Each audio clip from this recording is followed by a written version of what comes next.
Magandang hapon po sa inyong lahat at gayon din po yung mga kapwang mananampalataya na nakikibahagi sa pagsamba sa Panginoon sa araw ng linggo sa iba't ibang dako ng mundo sa pamamagitan nitong live stream. I would like to start with an insight of an article I read from the internet.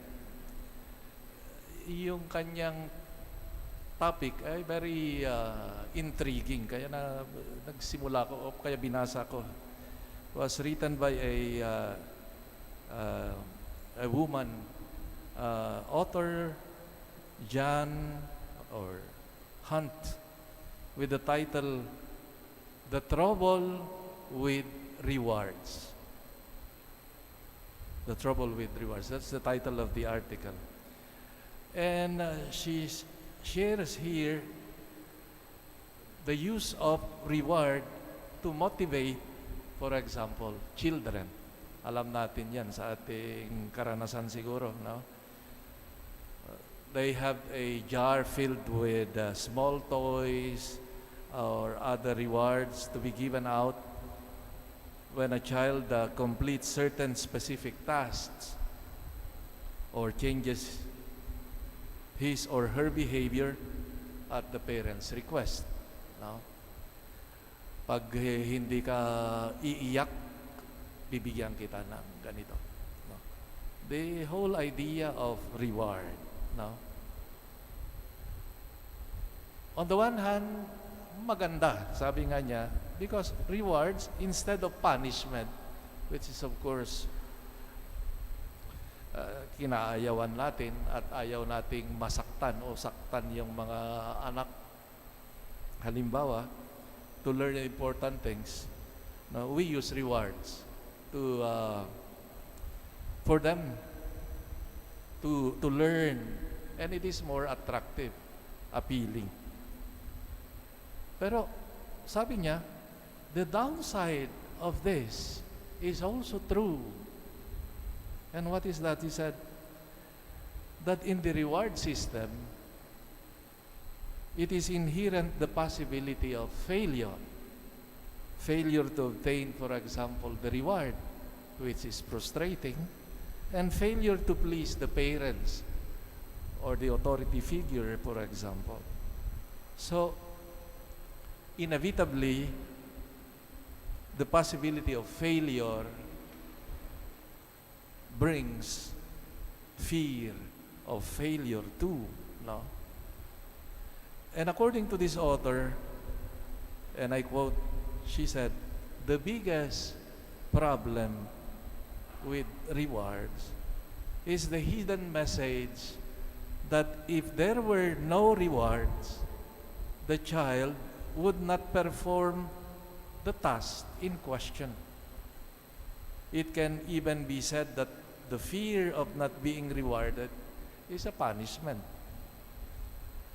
And she sees many possible effects, and I would like to point out some. He said, ano bang mga epekto nito, no, sa bata?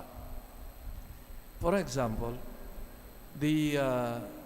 with this reward system, they may not recognize, for example, or appreciate on their own what is important to learn in life.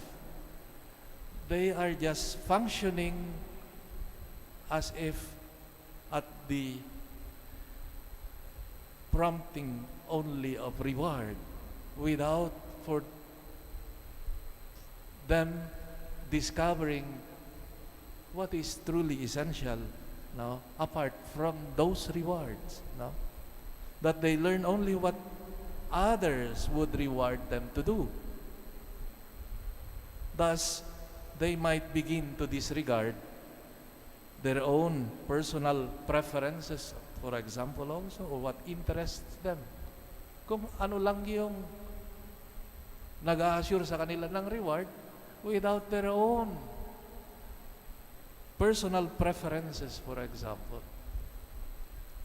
The message that the specific task given, no, being rewarded, no, must be to some extent also difficult and unpleasant. Otherwise, no, why has someone taken the trouble to set up this reward system, she said.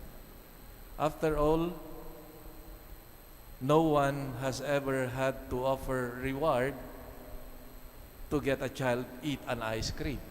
No. So, the reflection is this, that extrinsic rewards, no, take the child's attention only away from the intrinsic ones. She's describing what is called the intrinsic rewards. No? Help, she said, a child to focus on intrinsic rewards, meaning the external rewards like whatever tokens, school grades, gifts, or deliberate or manipulative praise are arbitrary ones.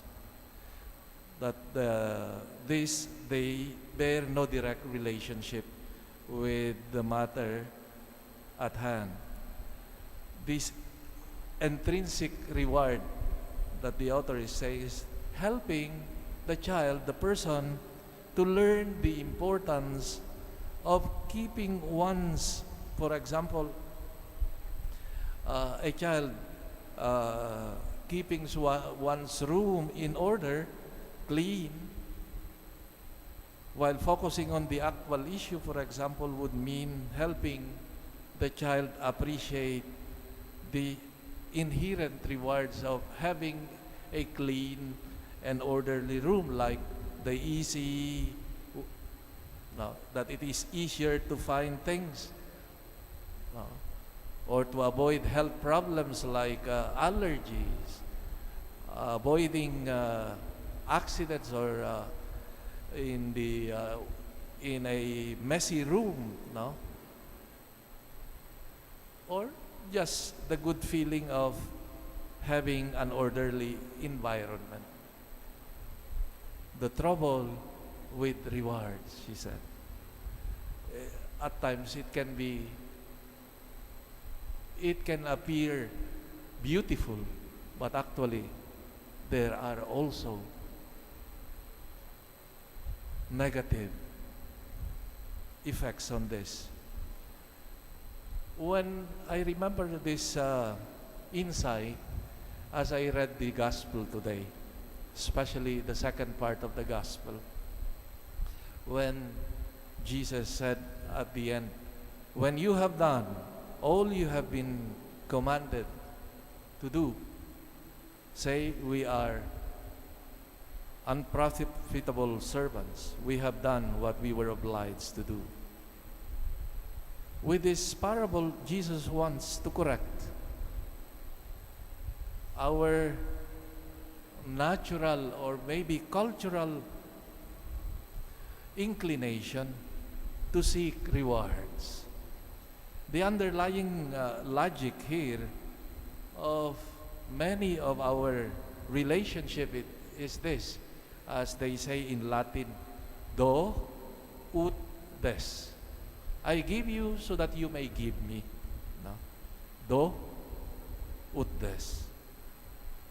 The logic of work, for example, is I do this so that I receive the salary, which is, of course, for us in our values it should be, no? We think that we have the right to be compensated for the work and service we have done. And I think that is supposed to be the right thing that should happen, no? It is a normal way of relating, especially in the area of work, no? But Jesus is warning us not to put such system of relationship in the dynamics of our own relationship with God. That after doing this or that for Him, or for His church, for His kingdom, that we can demand God now our own reward. Jesus is correcting historically probably of those feeling entitled during His time, that they had the right to be saved, to enjoy the kingdom, because they belong to the people of God, for example. Jesus is wanting us to realize here that ultimately salvation, grace, the kingdom are not earned, but are gifts from God. And this is a difficult lesson and difficult thing to understand if all practically our own experience of life and relationship revolves around this dynamics of do ut des. No? And the Lord is inviting us here precisely to see how we see our relationship with Him. Yes, we are called to participate and do and share His Word. And maybe using the category of what the author, the intrinsic reward of being called is the very joy, the very privilege of participating in His Word more than anything else. And this is, I think, a challenge for all of us, and check on ourselves of how we see our relationship with Him. I do this and do this, good. I promote this or that, well and good.